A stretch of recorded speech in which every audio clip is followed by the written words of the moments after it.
Tell me this isn't your voice. I protected what you were too weak to protect. She almost died 3 times! And if I'd waited any longer, your mistake would have destroyed everything. 3 months after I told myself that night never happened, a woman I paid to clean my house stood in my study, holding a piece of paper that would end every lie I'd built my life on, and I told her to get out before she destroyed everything I had. I want you to sit with that for a second, because I'm not going to pretend I was a good man walking into this story. This isn't a tale where a decent person survives one terrible accident. This is a story about how far a person will go to protect something that was already broken, and how much damage gets done in the space between the truth and the moment you finally choose to face it. How are you doing tonight? Wherever you're watching from, I hope you've got a few quiet minutes, because this one doesn't ease you in gently.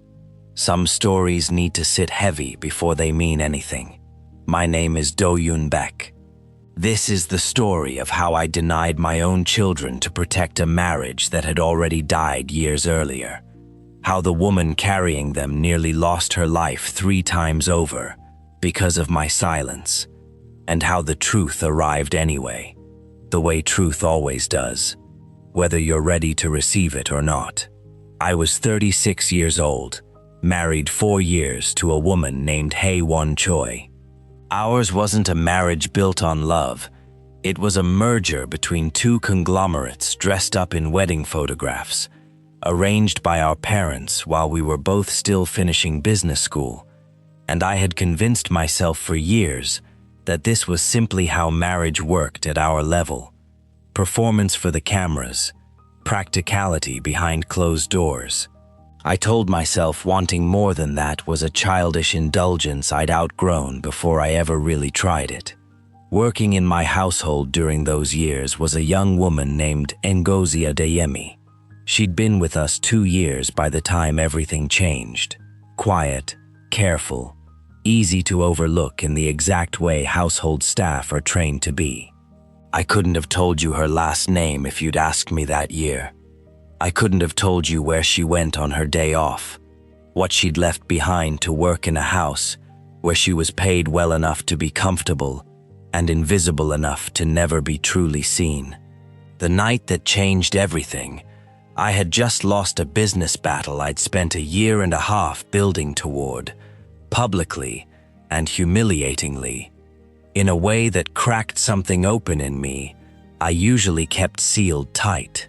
Hae-won was overseas at her family's estate. I drank more than I should have. Ngozi was still finishing her shift, and she checked on me the way she'd been trained to when an employer started behaving in ways that worried her. I won't dress up what happened next as more complicated than it was.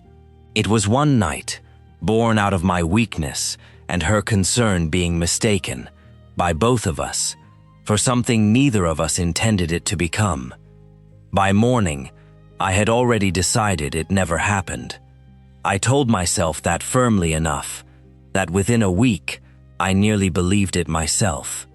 3 months later, Ngozi stood in my study and told me she was pregnant. I remember the exact coldness that moved through me.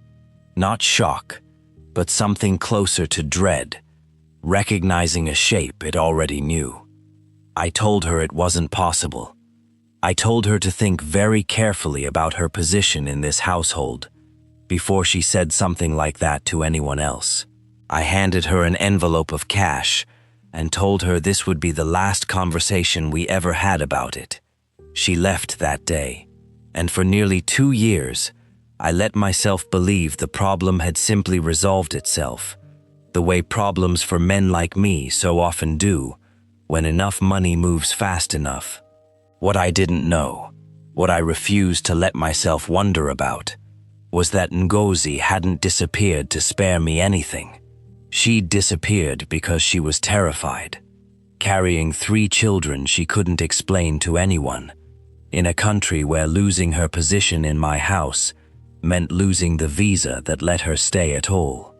She gave birth to triplets alone in a public clinic, and for 2 years, She raised them in near total secrecy, under a name that wasn't her own, because the one time she'd tried to speak the truth out loud, I had made it very clear what would happen to her if she said it again. What I also didn't know, and wouldn't learn until it was almost too late to matter, was that my wife had come home from her family's estate 3 days earlier than I expected that week, and had seen something on a hallway security camera I'd forgotten even existed, installed years earlier for insurance purposes, and never once reviewed by anyone until Hae-won sat alone in the security office, watching footage of her husband and her household maid with an expression, according to the one guard who was there that night, of complete and total stillness. She said nothing to me, not that week, not that year.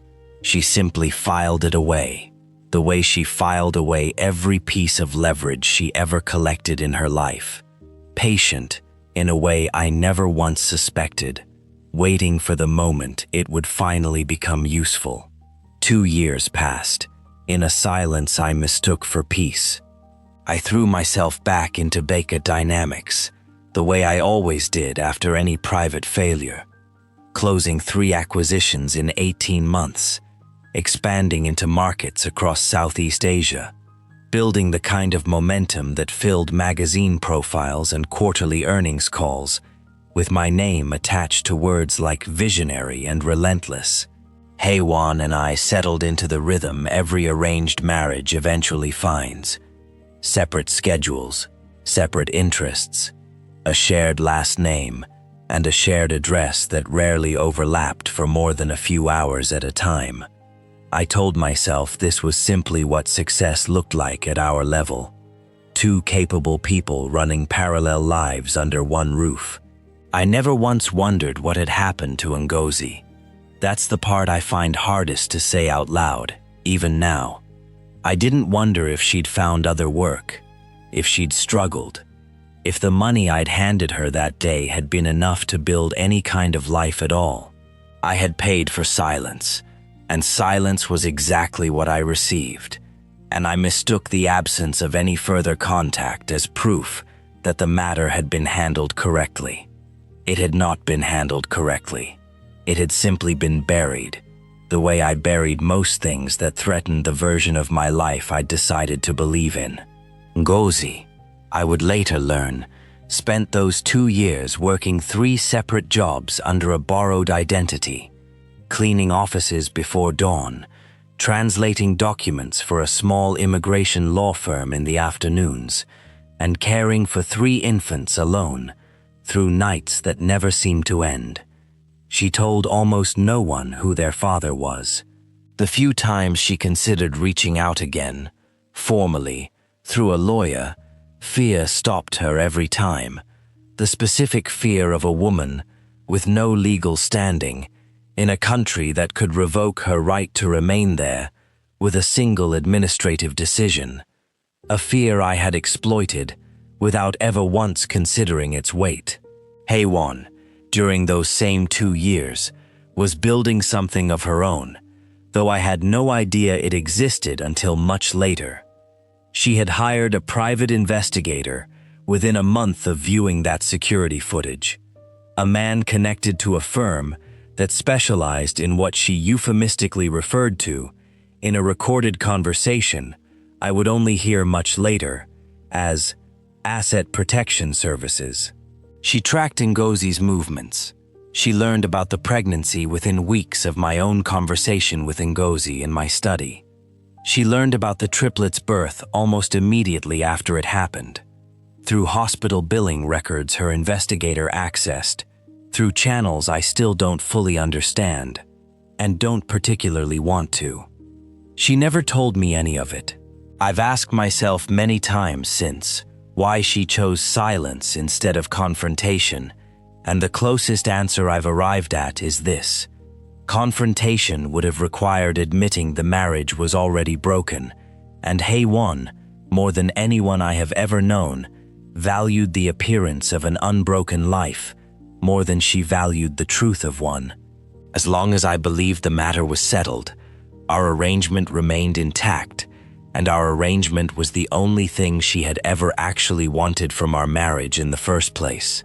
What changed, 2 years and 3 months after that night in my study, was a single letter.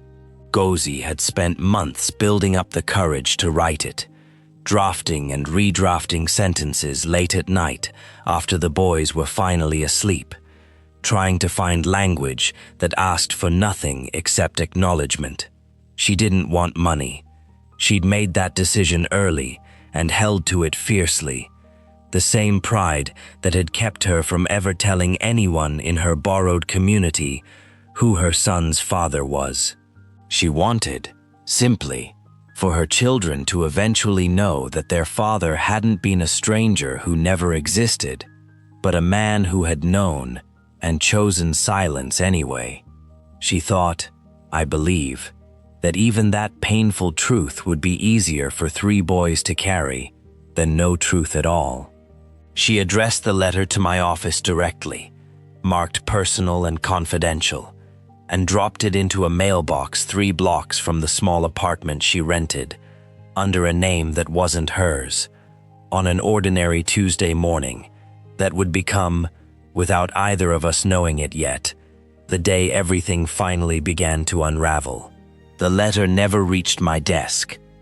Haewon's investigator, who had maintained a quiet watch on Ngozi's mail, for reasons I still find difficult to fully process, intercepted it within 48 hours of it being sent, and delivered it directly to my wife instead. I don't know exactly what that letter said. I never got to read the original, but I know what it set into motion, because 3 weeks after Ngozi mailed it, believing she had finally done the brave, honest thing after 2 years of silence, someone broke into the apartment where she lived with our 3 sons, searched through every drawer and box she owned, and left without taking a single thing, except, she would later realize, the folder where she kept the boys' birth certificates and the one photograph she had of me from the year we'd first met, tucked carefully into a book on a shelf she thought no one would ever think to search.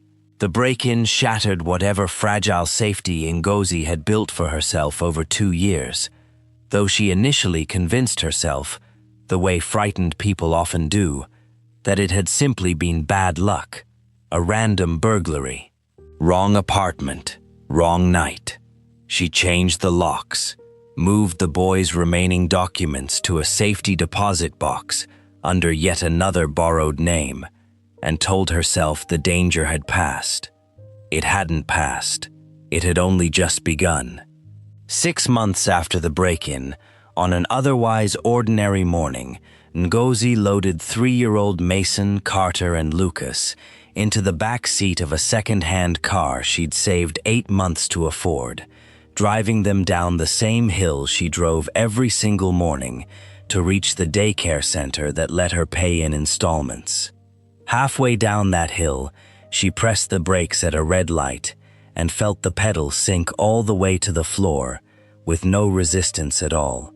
She would tell me later, in a hospital room months after I finally learned any of this, that the only thought in her mind, in the seconds before the car drifted through the intersection, was which of her 3 sons was seated closest to the point of impact, and whether there was any way to shift her body between them and whatever was coming. By some fortune, she would spend years afterward attributing to nothing but luck.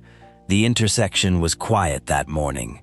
The car rolled through at reduced speed, clipped a parked delivery truck instead of oncoming traffic, and came to a stop against a low concrete barrier.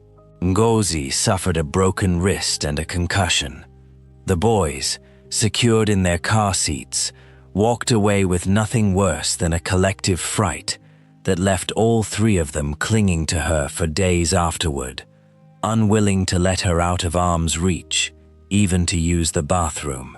The mechanic who eventually inspected the wreckage, called in by the insurance company handling her claim, told her something that made the blood drain from her face entirely.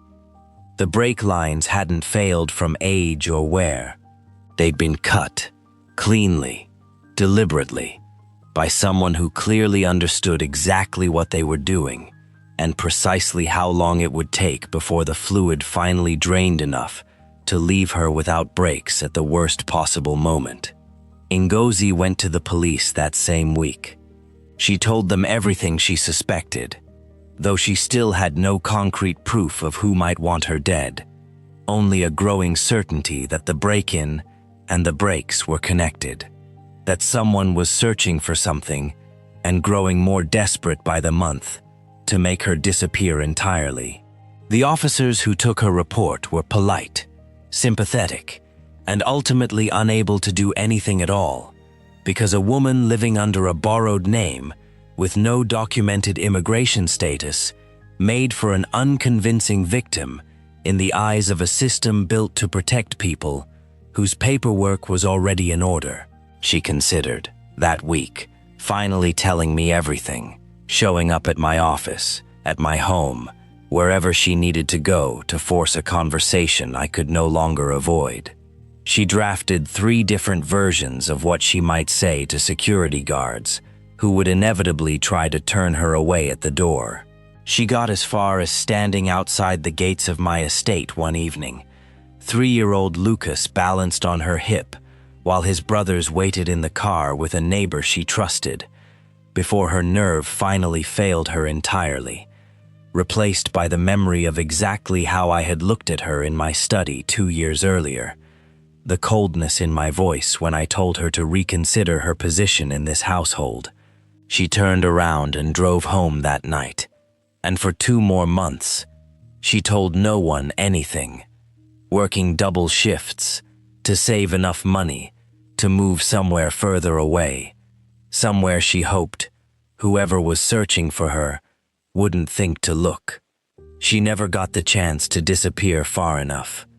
8 months after the break incident, on a Tuesday evening not unlike the one that had started this entire chain of events, Ngozi was walking home from her second job, the 3 boys trailing behind her, after a rare treat of dinner at a small noodle shop near the daycare, when a car she never saw coming accelerated directly toward her from behind.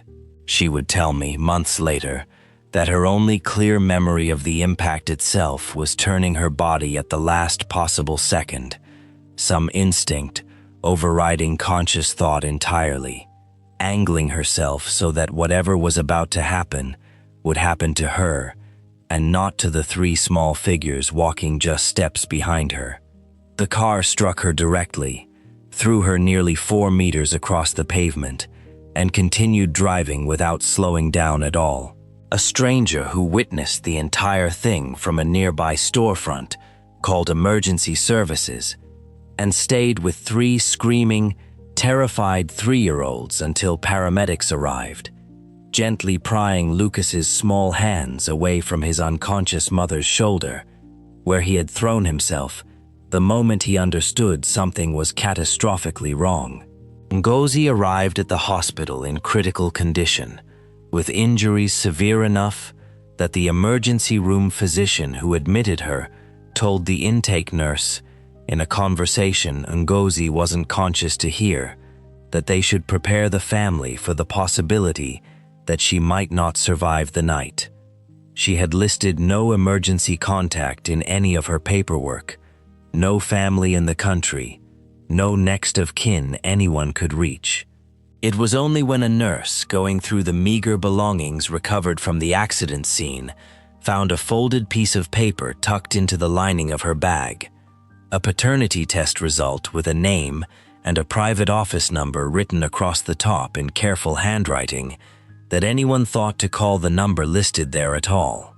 That was the call that finally reached my desk, 3 years and 2 months after I told a frightened young woman in my study that what she was telling me wasn't possible, and told her to reconsider her position in my household before she said it again to anyone else. I drove to that hospital already composing, somewhere in the cold, practiced part of my mind, the exact language I would use to make whatever this was disappear quietly, the same way I had made it disappear 3 years earlier. I remember thinking, with a detachment that shames me now more than almost anything else in this entire story, that I would need to find out exactly how much money would be required before this stopped being an inconvenience. That detachment lasted exactly as long as it took me to walk through the doors of the intensive care unit and see her.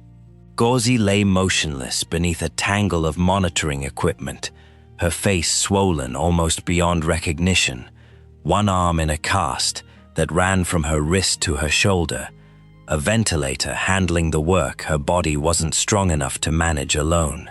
The doctor who met me in the hallway outside her room used words like critical and uncertain and the next 48 hours in a tone carefully calibrated to prepare families for loss without saying the word directly. 3 small boys sat pressed together in plastic chairs against the far wall of the waiting area outside, watched over by a hospital social worker who looked exhausted in the specific way people look when they've spent hours trying to comfort children they have no real ability to help. The boys looked up when I walked in, and I felt something in my chest actually stop, briefly, painfully, the way it does when you finally see something you have spent years refusing to look at directly. They had my face, not a vague family resemblance, not the kind of similarity people politely mention at gatherings. My exact face, multiplied 3 times over, staring back at me with an intensity that made the air in that hallway feel suddenly too thin to breathe properly. "Are you him?" the smallest of the 3 asked. I would learn later this was Lucas, though in that moment I knew nothing except that his eyes held a wariness no 3-year-old should already understand how to hold. "Mommy has a picture of you. She kept it in her bag." I couldn't answer him. I stood in that hallway with my mouth open and nothing coming out. 3 years of careful denial, collapsing all at once under the weight of a child's simple, devastating question. The social worker, sensing something in the silence that stretched too long to be comfortable, stepped forward carefully. "Sir, are you a relative? The hospital has been unable to reach any family for these children. If you have any information that could help us contact." "I'm their father," I said, and the words left my mouth before I had consciously decided to say them. 3 years of denial, breaking apart in a single sentence. I couldn't have stopped myself from speaking, even if some cowardly instinct had tried. The social worker's expression shifted through several stages of surprise before settling into something more professionally neutral. "I'll need to see identification, and we'll need to discuss guardianship arrangements while their mother remains in critical condition. Do you have any documentation establishing paternity?" I didn't. Not on me. Not that day. What I had instead was a folded piece of paper the ICU nurse retrieved from Gozi's recovered belongings and placed carefully into my hands. The same paternity test Ngozi had carried with her for 18 months, worn soft at its creases from being taken out and reconsidered and put away again more times than I could imagine. Kept not to extort me, but simply to prove, if the moment ever came, that she hadn't been lying. I sat down in the hallway outside her room, that piece of paper in my hands, and I read results I had refused to accept in my own study 3 years earlier. 99.99% probability of paternity, listed 3 times, once for each name. Mason, Carter, Lucas. I don't know how long I sat there, long enough that when I finally looked up, all 3 boys had moved from their chairs and were standing directly in front of me, watching me with the same searching intensity, waiting for something I hadn't yet figured out how to give them. "Is Mommy going to die?" Carter asked, his voice steadier than his brother's, though I would learn later that steadiness was his particular way of holding fear in place. so it couldn't spread. I don't know, I said, because it was the only honest answer I had, and something in me, something newly awakened and raw, refused to lie to this child the way I had lied to his mother for 3 years.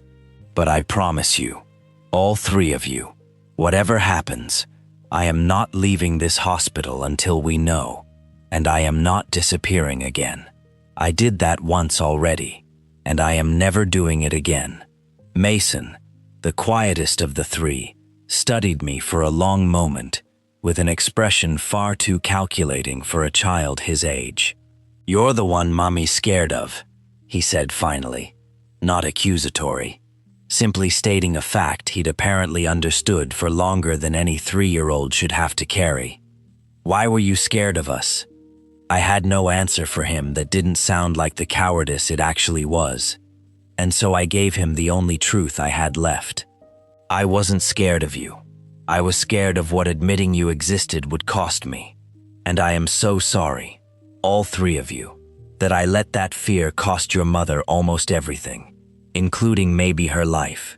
The 48 hours that followed were the longest of my existence, spent in a hospital corridor with 3 sons I hadn't known existed until that morning, calling in every favor and every specialist my company's resources could summon, while somewhere in the back of my mind, a suspicion was beginning to take shape that I wasn't yet ready to fully examine. A suspicion that the string of accidents Ngozi had apparently survived over the past 3 years hadn't been accidents at all, and that the person responsible for orchestrating them was someone who had far more to lose from 3 small boys' existence than I had ever imagined. Ngozi survived the first 48 hours, then the following week, each day bringing small, hard-won improvements the doctors were cautiously willing to call progress. I moved into a routine I never could have imagined for myself. A month earlier, spending my mornings at the hospital before work, my evenings thereafter, learning the particular rhythm of 3 3-year-olds who had just watched their entire world nearly collapse and were testing, moment by moment, whether the strange man who shared their face intended to stay. It was during that week, sitting beside Ngozi's bed while she drifted in and out of a medicated sleep, that I finally asked the question that had been circling in the back of my mind since that first hallway conversation with Mason. "The break-in," I said quietly, more to myself than to her, though her eyes opened slightly, alert despite the exhaustion evident in every line of her face. "The breaks. This. 3 incidents in 3 years, each one worse than the last. That's not bad luck, Ngozi. That's a pattern." "I know," she whispered, her voice still rough from the ventilator tube that had only recently been removed. "I've known for a long time. I just never had proof of who or why, only that whoever it was seemed to want something specific from my apartment. Something I never had in the first place, until I finally got the paternity test done privately. What were they looking for? Anything that connected the boys to you," she said. "The break-in happened 4 months after I gave birth. Nothing in my apartment at that point could have proven anything, because I hadn't done the paternity test yet. I'd just given birth to 3 boys who happened to share a resemblance with a man I refused to name to anyone. Whoever searched my apartment that night wasn't looking for proof I already had. They were confirming I didn't have proof yet, and making sure I never got the chance to gather it. The implication settled over me slowly, cold and precise. Someone had known about the pregnancy, known about the boys, long before Ngozi herself had ever gathered any documentation to prove their paternity. Someone had been watching her closely enough to know exactly when to search her apartment for evidence that didn't yet exist, and patient enough to wait years afterward for the right moment to eliminate the threat entirely once that evidence finally did. There were only 2 people in the world, as far as I knew, who had ever had any reason to suspect what happened between Ngozi and me that night 3 years earlier. I was one of them. And the household security system, I remembered with a sudden, sickening clarity, included a hallway camera outside my study that I had entirely forgotten existed until this exact moment. Ngozi, I said carefully, did anyone else know? Anyone in my household, anyone at all, who might have found out about that night before you ever told me you were pregnant? She was quiet for a long moment, studying my face with the same careful calculation her sons had shown me in that hospital hallway. I always wondered, she finally said. There was a security guard, the year after I left your household, who tracked me down at one of my jobs. He said very little, just asked strange questions about the boys' ages, whether I'd had any contact with you, whether I needed money. I assumed at the time he'd been sent by you, checking whether the arrangement we'd made was holding. I never considered he might have been reporting back to someone else entirely. I sat with that information for a long time after she drifted back to sleep, running through every possibility, every person with motive and access, until I arrived at the one conclusion I had been actively avoiding since the moment I first suspected these accidents weren't accidents at all. Haewon had been overseas the week everything happened. Haewon had returned earlier than I'd told her I expected, more than once, over the years since, always with some plausible explanation I'd never once questioned. Haewon, more than anyone else I had ever known, possessed both the resources to hire someone capable of orchestrating 3 separate, deniable attempts on a woman's life, and the specific, chilling patience required to wait years for the right moment to act, rather than confronting a threat directly the way most people would. I left the hospital that night and drove to a private investigator's office instead of home. A man named Sun-woo Park, whom I had used once before for corporate due diligence and trusted precisely because he had no personal connection to my marriage or my reputation. I laid out everything I knew: the break-in, the breaks, the hit and run, the timeline of each incident measured against every trip Haewon had ever taken overseas. I need to know everything, I told him, documented well enough to survive a courtroom, because if my suspicion is correct, I am not interested in a quiet resolution. I want the truth exposed completely, whatever it costs me. Sun-woo studied me for a long moment, before finally nodding. If you're right about this, he said, you understand what you're about to unravel. Your marriage, your company's public standing, possibly your mother's entire social position, given how tightly your families are connected through this union. Are you certain you want to go down this road? I thought about 3 boys sitting in plastic chairs outside an intensive care unit, asking a stranger who shared their face if their mother was going to die. I thought about the 3 years I had spent protecting a marriage that had never once made me happy, at the cost of a woman who had nearly lost her life 3 times over, rather than ask me for help a second time. I've spent 3 years protecting the wrong thing, I said. I'm done making that mistake. Sun-woo took 11 days to build a case thorough enough to survive what both of us understood would become the most scrutinized legal battle either of our families had ever faced. What he uncovered confirmed every fear I had allowed myself to fully consider only in the darkest hours of those hospital nights, and revealed several I hadn't anticipated at all. Haewon had known about the affair since the week it happened, exactly as I had begun to suspect. The hallway camera outside my study, forgotten by everyone except the household security company that maintained it, had captured footage she reviewed alone in the security office 3 days after returning early from her family's estate.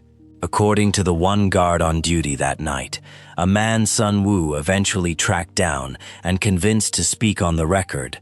Hae-won had watched the footage twice through, in complete silence, then instructed him personally that the recording was to be deleted from the main server and transferred instead to a private drive she kept in her own possession, and that he was never to mention what he'd witnessed to anyone, myself included. She hired a private investigator of her own within a month, a man connected to a security firm that specialized in what Sun-woo's own contacts within the industry referred to, with a kind of professional distaste, as asset protection services for families, with resources sufficient to make inconvenient problems disappear entirely.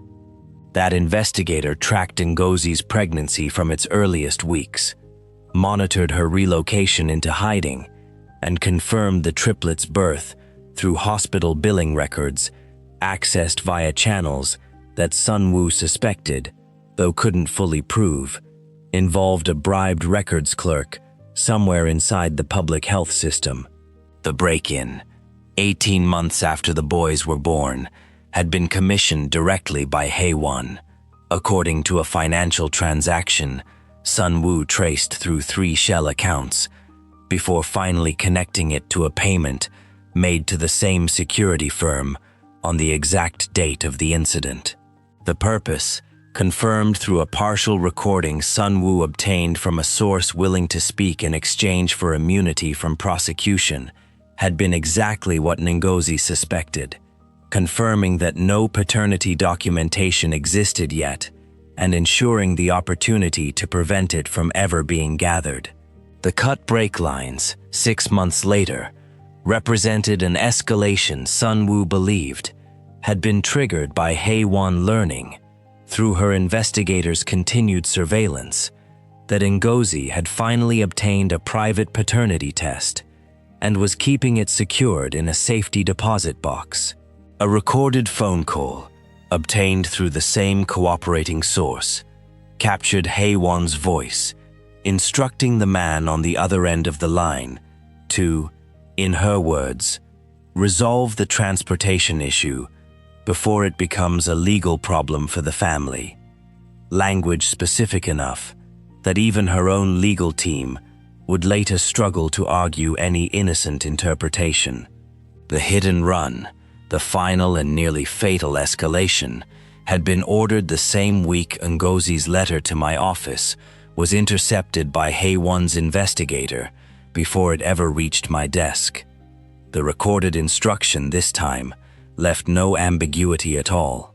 Sun-woo played it for me in his office on the 11th day, and I sat in a chair across from him and listened to my wife's voice, calm and precise in the exact tone she used to close business negotiations, instructing someone to handle the situation permanently before it becomes a liability the family can't recover from. No hesitation in her voice, no doubt. The same measured composure she brought to every boardroom she had ever occupied, applied without alteration to ordering the death of a woman, and, by consequence, 3 children whose only offense had been existing as evidence of my own cowardice 3 years earlier. I confronted her that evening, in the same study where I had once told a frightened young woman to reconsider her position in my household.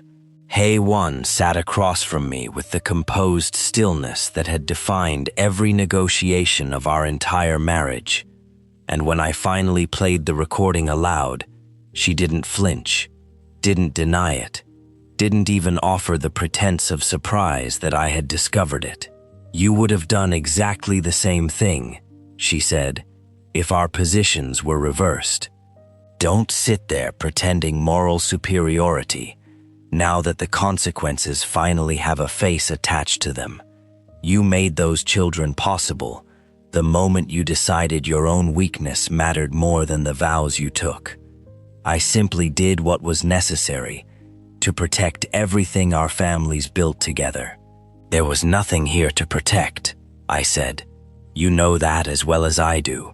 We built a merger disguised as a marriage, and you were willing to kill a woman and 3 innocent children to preserve an arrangement neither of us ever actually wanted in the first place.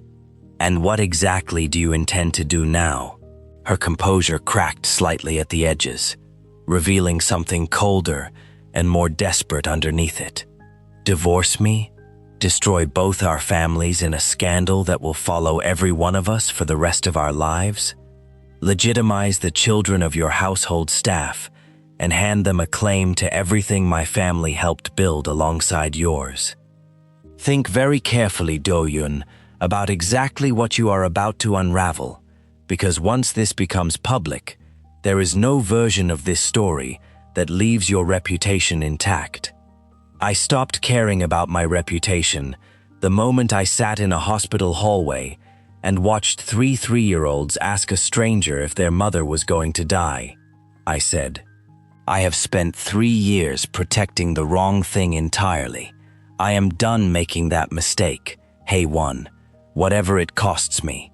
The divorce proceedings became exactly the scandal Hae-won had promised they would, though not quite in the shape either of us initially anticipated.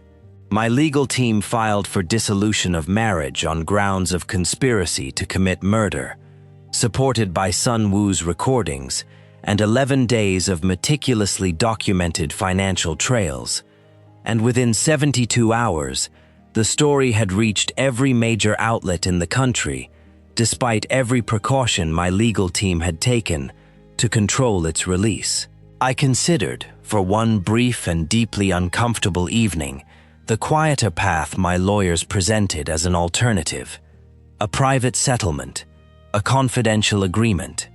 Hae-won's silence purchased with enough money and carefully worded language that the public would never learn the full truth of what she'd ordered done to a woman who had done nothing except carry 3 children she never asked to conceive. It was the same instinct that had led me to deny my own sons 3 years earlier, wearing a slightly more sophisticated disguise this time, dressed up as pragmatism instead of cowardice.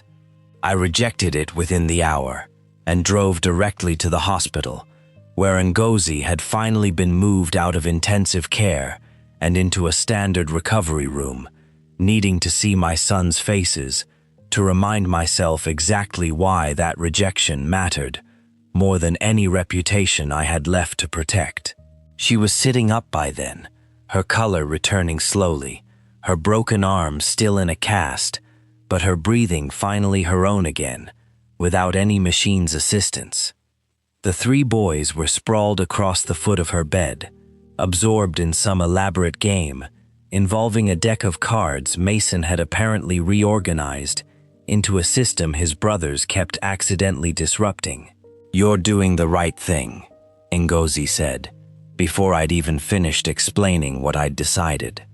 "I could see it in your face the moment you walked through that door the first day. You were tempted to make all of this disappear quietly." "I was," I admitted. "For about an hour. Then I remembered exactly what quiet cost you the last time I chose it." She studied me for a long moment, the careful, measuring study of a woman who had spent 3 years learning not to trust the promises of powerful men, myself most of all. "I don't expect anything from you beyond what you've already done," she said. "You've acknowledged them publicly now, whatever the cost. You're ending your marriage. You're facing consequences you could have easily avoided if you'd chosen the settlement instead. That's more than I ever believed I'd get from you after that day in your study. Whatever happens next between us personally, I'm not asking for it, and I don't want you feeling obligated toward me, simply out of guilt for what my choices cost you financially." "It isn't guilt," I said, and meant it fully, though I understood completely why she would assume otherwise, given everything that had passed between us.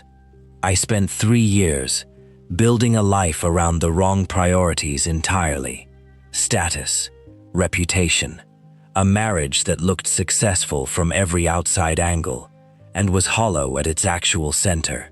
Watching you fight to keep these boys alive and safe, entirely alone, rather than ask me for help a second time, has taught me more about what actually matters than anything I ever learned, building a company from nothing. I'm not asking you for anything either, Ngozi, but I would like the chance, slowly, to become a man worth trusting, both as their father and as whatever else might eventually grow between us, if you're ever willing to allow it. The trial that followed lasted 6 weeks and became precisely the public spectacle neither family could fully contain.